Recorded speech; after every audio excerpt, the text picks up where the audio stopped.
Écoute, je brûle d'impatience d'entendre ce que tu vas me raconter. Je t'écoute, mais fais vite parce que je suis occupé là. J'ai déjà donné 48 heures, plus 24 heures de bonus. Ah, c'est bien ça, j'adore. Mon film. Et tu fais ton film. T'es un putain de génie! Merci. Bonjour et bienvenue à tous dans Alter Ciné, votre podcast qui réinvente les films à partir de leur titre. Dans l'épisode d'aujourd'hui, si Le Silence des Agneaux n'avait jamais raconté l'histoire d'une enquête du FBI, d'Hannibal Lecter et de son célèbre masque, voilà ce que ça aurait pu donner.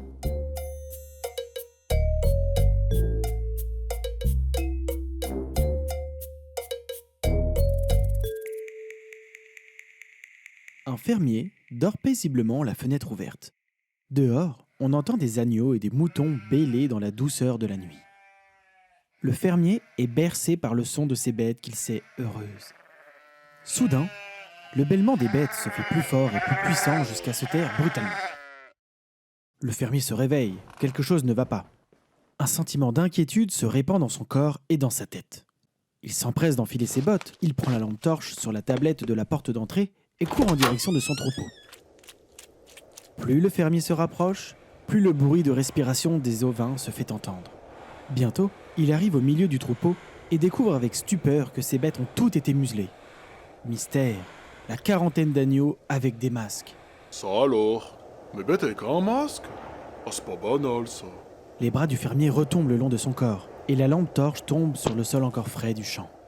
L'homme se retrouve seul face à son incompréhension. Le soir du lendemain, nous retrouvons le fermier qui entre dans le bar de la ville. Qui a soif boira.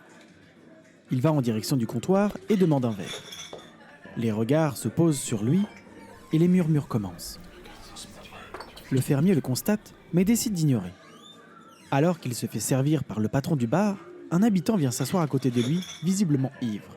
Tiens, Luc. Pas que tu mets des masques à tes bêtes maintenant. Tu serais pas un peu...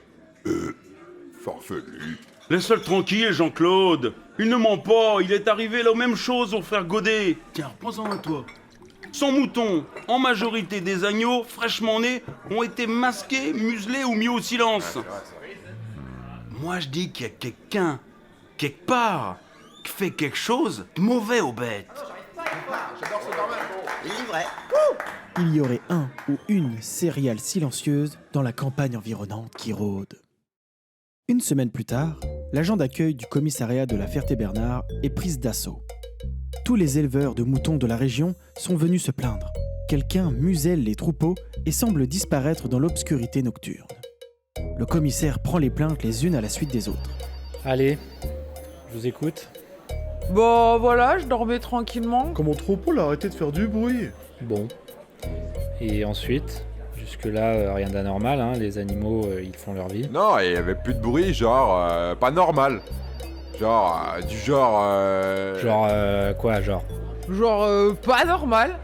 Puis en l'approchant, j'ai vu alors, là, l'horreur. Des masques partout. Et il y a toutes mes bêtes qu'on avait un. Un sur chaque museau. Un masque. Quel genre de masque? Du genre qui font taire nos bêtes. Puis même les bébés agneaux, ils peuvent plus bébéler maintenant. Ah ouais. C'est pas gentil de faire ça à autant de bêtes. On retrouve le commissaire et quelques agents de police inspectant les lieux des délits. Dans le dernier champ sinistré, un quadrillage des lieux a lieu. Le commissaire prend un instant pour lui quand quelqu'un l'interpelle. Chef, chef, ouh, on a quelque chose là, vous pouvez venir? Un indice. Faites que ce soit un indice. On en aurait bien besoin. Ah oui, c'est bien vrai ça, chef. Les deux hommes se dirigent vers l'enclos principal dans lequel le dernier troupeau victime en date se trouve. L'agent conduit son chef dans le cabanon situé à côté de l'enclos principal. En s'y rendant, il passe devant le troupeau d'agneaux masqués. Les têtes des agneaux suivent les deux hommes du regard. C'est ici, chef. Hein? Où ça? Par là, chef. Au plafond se trouvent des masques accrochés ensemble, dessinant une forme. C'est étrange, vous trouvez pas, chef? Si, c'est étrange.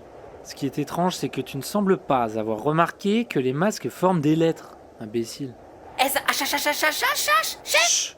Le mot, chut. Ah, ouais. Il me semble que ce céréal silencieux veut nous faire passer un message.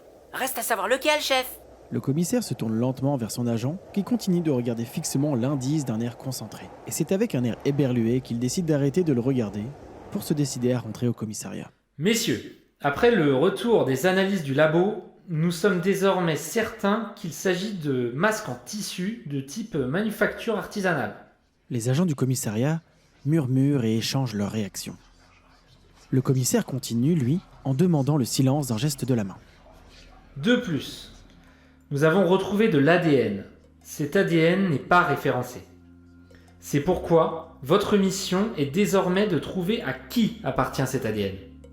Il est à moi.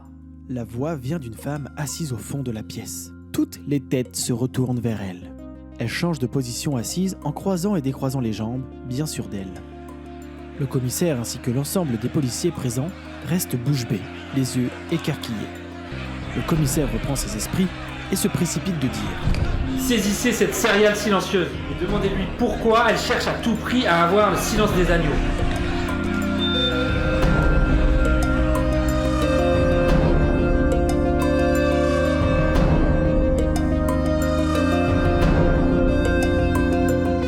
Pourquoi Lou s'est-elle livrée ? Quelle est la suite de son plan ? Et qu'est-ce que cela va impliquer pour la suite de l'enquête ? Comment réagira le commissaire ? Et les agneaux pourront-ils bêler de nouveau ? Ainsi se conclut ce pitch de présentation. Alors, envie de voir ça sur grand écran ?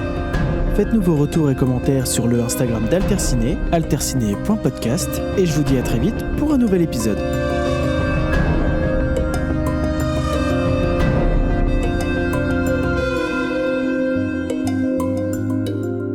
Scénario et visuel par Damien Bordier.